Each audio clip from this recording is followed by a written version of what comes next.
Hello, good morning viewers, welcome to back my YouTube channel. आप सब कैसे हो? उम्मीद करती हूँ आप सब बहुत अच्छे होंगे और हमेशा ही ऐसे खुश रहिए। आज लेकर आई हूँ फिर से एक कमाल की वीडियो जो आपके बहुत सारे पैसों की बचत करेगी।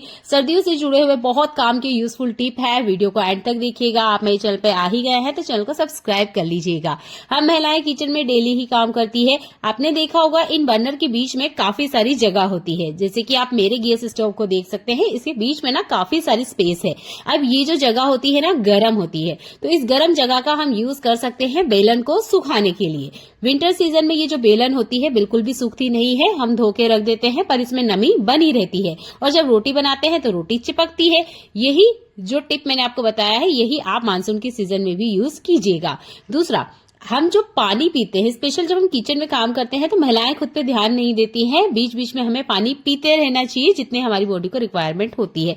सर्दियों के मौसम में पानी बहुत ज्यादा ठंडा होता है, तो एक लोटा भर के या ग्लास भर के आप इस तरीके से गैस स्टोव के साइड में ये जो जगह है यहाँ पे रख सकते हैं।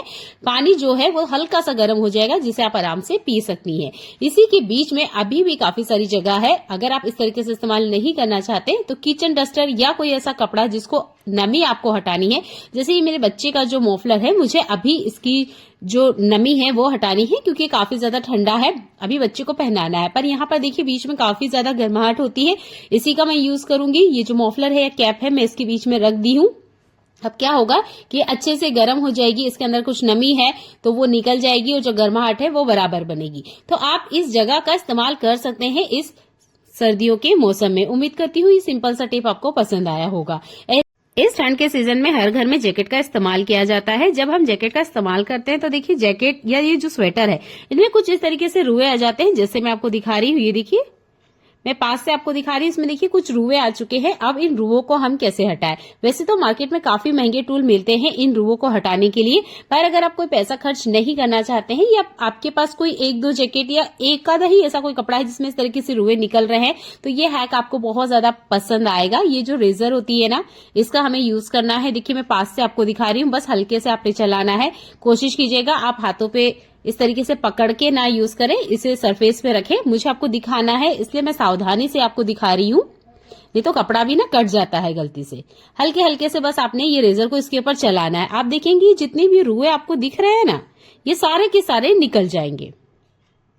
बस हल्के हल्के से जैसे मैं आपको दिखा रही हूँ ऐसे ही चलाइएगा, बहुत ज्यादा ताकत मत लगाइएगा। ये रुए बहुत आसानी से कट जाते हैं। ये देखिए, बस इसको मैंने जैसे जैसे चलाया जितने रुए थे वो निकल गए। इस तरीके से आप ना घर बैठे बिना पैसा खर्च करे हुए ये यूज एंड थ्रो वाली ब्लेड का यूज करेंगे तो ज्यादा अच्छा है। जो ब्लेड होती है उससे कट लगने का डर रहता है कपड़े में, तो ये जो यूज एंड थ्रो वाली ब्लेड है इसका यूज करेंगे तो ज्यादा अच्छा रिजल्ट मिलेगा और आपके कपड़े को भी कोई नुकसान नहीं होगा। उम्मीद करती हूँ यह टिप आपको सबसे ज्यादा पसंद आई होगी। ये 10 रुपीज या 20 रुपीज में लोकल मार्केट में मिल जाता है। आप इसे घर पे लेके आइए और इस तरीके से अपने कामों को आसान कीजिए। विंटर सीजन आते ही ये जो मफलर है, ये जो कैप है, हर कोई यूज करता है। हमें ठंड से ये बहुत ज्यादा बचाती है। देखिए ये हमारे सिर में लगी होती है, इसकी वजह से ये ज्यादा गंदी तो नहीं होती है जैसे कि हमारे जैकेट या पजामा वगैरह गंदे होते हैं, स्पेशल बच्चे या बड़ों के। इस तरह की टोपे जब हम पहनते हैं तो आपने देखा होगा इसमें से बैड स्मेल आती है। अब बिना धोए इन्हें कैसे साफ करें? तो आप ले लीजिए टेल्कम पाउडर, कोई सा भी टेल्कम पाउडर जिसकी खुशबू आपको पसंद हो, वो आपने अंदर की तरफ, जैसे मैंने इसे पलटा था वैसे पलटना है आपका ये जो मफलर या टोपा है। उसके बाद में आपने इसके अंदर इस पाउडर को अच्छे से छिड़क देना है, जैसे मैं आपको दिखा रही हूँ।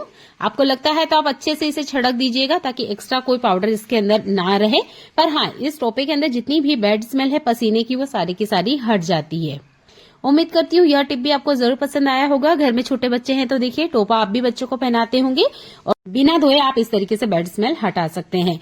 सर्दियों के मौसम में हम इस तरह के जैकेट भी पहनते हैं। बहुत बार इन जैकेट के ऊपर रिंकल्स आ जाते हैं या जो हमारी स्वेटर वगैरह होती है वो सिकुड़ जाती है, तो हमें इसे प्रेस करने का मन करता है। तो कभी भी डायरेक्ट प्रेस एक तो इसके ऊपर चलाना नहीं है, अगर आप चलाओगे तो देखिए ये खराब हो जाएगा। आप ले लीजिए न्यूज़पेपर या सिंपल कोई सा भी पेपर जो इंक ना छोड़ता हो गर्म होने पर।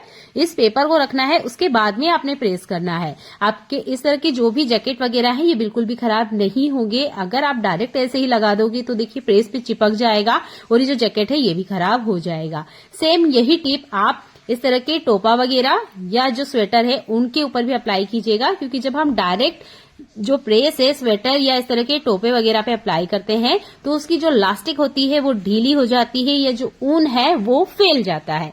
तो बनी बात है जब गर्म होगा तो ऊन फैलता ही है। अगर आपको प्रेस करना है या इसकी नमी हटाना है, गीला है, जल्दीबाजी में आपको पहनना है तो आप पेपर का इस्तेमाल करें, उसके बाद ही प्रेस करें, बिना इसके ना करें। आपका जो भी जैकेट है, स्वेटर है वो खराब हो जाएंगे और जो गर्माहट है वो भी नहीं देंगे। अभी आपने मॉफलर धोया है या टोपा वगैरह धोया है और आपने उसे सुखाना है, हम ड्रायर में कितना भी इन्हें घुमा ले पर इसके अंदर जो नमी होती है वो नहीं जाती है। तो उसके लिए आप इस प्रेस का इस्तेमाल करें और प्रेस जब यूज कर रहे हैं तो पेपर का भी जरूर इस्तेमाल करें। ऐसा ही कमाल का यूजफुल हैक मेरा केची से जुड़ा हुआ है।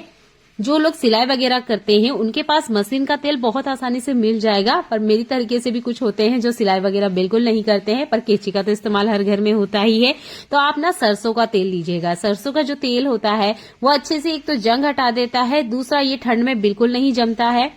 आपका जो केची वगैरह है वो चल नहीं रहा है या इस तरीके से जंग पकड़ने लग गया है, जब हम इन्हें लॉन्ग टाइम इस्तेमाल नहीं करते हैं तो आपने देखा होगा ये केची बिल्कुल भी फ्री नहीं होती है। जैसे हम इसे इस तरीके से चलाते हैं, जिससे मैं आपको दिखा रही हूँ, यहाँ पे ना हल्का सा हमें कड़ापन महसूस होता है या हार्डनेस महसूस होती है कि हाँ भाई कुछ फंसा हुआ है या ये ठीक से काम नहीं कर रही है। तब आप सरसों के तेल का इस्तेमाल करें, इस तरीके से डालिए जैसे मैं आपको दिखा रही हूँ। और जितना हो सके केची कुछ इस तरीके से होनी चाहिए कि आप जैसे ही चलाएं ये आपको बिल्कुल भी तकलीफ ना दे और ये एकदम फ्री होनी चाहिए। ये देखिए मैं आपको छोड़ के दिखा रही हूँ। इस तरीके से आपकी केची अगर फ्री है या एक हाथ से ही कुछ इस तरीके से ये हिल रही है तो आपकी केची बढ़िया है, कोई दिक्कत नहीं है। केची हमेशा इस तरीके से ही होनी चाहिए। अगर इसमें थोड़ा सा भी कड़कपन आ रहा है या चलाने में आपको कड़क लग रही है तो इसमें सरसों का तेल डालते रहिएगा और कपड़े से वाइप कर दीजिएगा। अब केची तो हम इस्तेमाल कर रहे हैं, बहुत बार ऐसा होता है कि केची की जो धार है वो गिर जाती है। जैसे मैं आपको ये छोटी वाली केची दिखा रही हूँ, ये लोकल मार्केट से मैंने ली थी, मात्र 20 रुपए की है। अगर मैं इसका धार लगाने जाती हूँ तो कम से कम 30 से 40 रुपए लगेंगे, यानी कि जितनी की केची नहीं है उससे ज्यादा मुझे धार लगाने में पैसा लगाना है। तो देखिए ये सब करने की जरूरत नहीं है। पैसों की थोड़ी सी बचत अगर आप करना चाहते हैं तो यूज कीजिए एल्यूमिनियम फॉइल पेपर का। आप ऑनलाइन या ऑफलाइन खाना ऑर्डर करते होंगे तो उसके साथ ही एल्यूमिनियम फॉइल पेपर जरूर आता होगा। बचे हुए टुकड़े का आप इस्तेमाल करें, इस तरीके से आप केची चला दें। अगर आप एल्यूमिनियम फॉइल पेपर का बिल्कुल इस्तेमाल नहीं करते तो जो हमारे दवाई के पेपर होते हैं उसका भी आप यूज कर सकते हैं। जैसे मैं आपको छोटे छोटे टुकड़े कट करके दिखा रही हूँ एल्यूमिनियम फॉइल पेपर के, ऐसे ही आपने छोटे छोटे एल्यूमिनियम फॉइल पेपर के टुकड़े करने हैं और आप देखेंगे कि आपकी जो केची की धार है बहुत बढ़िया से लग गई है। घर बैठे कोई पैसा खर्च भी नहीं करना पड़ा है। ये भी एक बहुत काम का टिप है। आपने भी देखा कि मैंने काफी सारे यहाँ पर टुकड़े किए हैं पर मैं इनको भी वेस्ट नहीं करूंगी, इनका भी रीयूज करूंगी। आप एल्यूमिनियम फॉइल पेपर को इस्तेमाल कर लें, उसके बाद में बॉल बना के रख लीजिएगा जैसे मैं आपको दिखा रही हूँ। ये देखिए छोटे छोटे टुकड़े हैं इसलिए मैं बड़े टुकड़े के अंदर डाल रही हूँ। जब भी यूज हो जाए एल्यूमिनियम फॉइल पेपर का तो इसके टुकड़े को डस्टबिन में फेंकने की बजाय आप इस तरीके से बॉल बना के रख लीजिएगा। अगर ये गंदे नहीं है तब तो आप इसे दाल वगैरह में डाल सकते हैं, पर अगर ये गंदे हैं तो आप इस तरीके से इस्तेमाल कर सकते हैं। कोई सा भी एल्यूमिनियम बर्तन जो कि गंदा है उसमें थोड़ा सा टूथपेस्ट लेना है, हल्का सा पानी लेना है। अगर ये बहुत ज्यादा गंदा है तो आप पानी की बजाय विनेगर लीजिएगा। और ये जो बॉल बना के हमने रेडी की है ना, इससे हमें क्लीनिंग करनी है। यहाँ पे जूना यूज नहीं करना है, स्क्रबर यूज नहीं करना है। आपने ये जो बॉल बना के रेडी की है इसका यूज करना है। आपके सामने ही मैं दिखाऊंगी, जो कढ़ाई आपको साफ दिख रही थी उसमें से कितनी सारी गंदगी बाहर निकल के आई है, क्योंकि हमारा टूथपेस्ट भी व्हाइट था, पानी भी क्लीन था और जो हमारा एल्यूमिनियम फॉइल पेपर था वो भी साफ था। उसके बावजूद भी आप देखेंगे कि इस कढ़ाई के अंदर से कितनी सारी गंदगी निकल रही है। अगर एल्यूमिनियम की कढ़ाई धोने के बाद भी क्लीन नहीं हो रही है, बहुत सारे दाग धब्बे हैं या पीले पीले निशान हो रहे हैं कढ़ाई के अंदर, तब तो आप ये टिप हफ्ते में 2 बार जरूर अप्लाई करके देखिएगा। आपका जो बर्तन है बिल्कुल नया सा चमक जाएगा। कोई कहेगा नहीं कि आप इस बर्तन को डेली इस्तेमाल करते हैं। देखिए आपके सामने ही मैं इसे क्लीन करके दिखा रही हूँ, काफी सारी गंदगी निकल के बाहर आई है ना। ये बर्तन साफ करने का बहुत आसान सा तरीका है। स्पेशली जो एल्यूमिनियम के बर्तन होते हैं इन्हें आप इन्हीं ट्रिक से क्लीन करें। ये देखिए कितनी सारी गंदगी इसमें से बाहर निकल के आई है। उम्मीद करती हूँ आज की ये छोटे छोटे टिप आपको पसंद आए होंगे। प्लीज आपको कोई भी टिप पसंद आता है तो कमेंट करके बताइएगा। वीडियो को लाइक जरूर किया कीजिए और आप मेरे चैनल पे आ ही गए हैं तो चैनल को सब्सक्राइब कर लीजिएगा। ऐसी काम की वीडियो मैं आपके लिए लेकर आती रहती हूँ जो आपकी घर और किचन की लाइफ को आसान बनाती है, बिना पैसा खर्च करे हुए। जिन काम को करने में हमें काफी टाइम लग जाता है वो काम मिनटों में हो जाते हैं।